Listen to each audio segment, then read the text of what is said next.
सोलापुरात 23 डिसेंबरला विमानसेवा सुरू केली जाणार आहे. याचं स्वप्न सोलापूरकरांना दाखवण्यात आलं, पण तरी सुद्धा अजूनही सोलापुरामध्ये विमानसेवेचा कुठलाच पत्ता लागत नाहीये.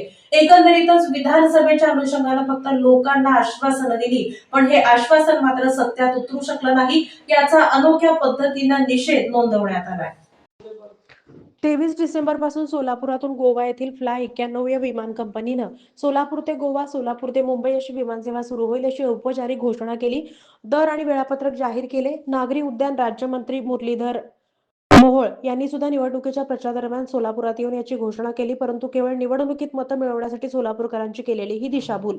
सर्व सोलापूरकर सोलापुरातून यावर्षी तरी विमानसेवा सुरू होईल या आशेवर 23 डिसेंबरच्या विमानसेवेची अत्यंत आतुरतेने वाट बघत होते. परंतु त्यांची घोर फसवणूक केल्यानं सोलापूर विस्तार मंचचे डॉक्टर संदीप पाडके आणि त्यांच्या कुटुंबियांनी विमानाचं मॉडेल उडवून याचा जाहीर निषेध केला.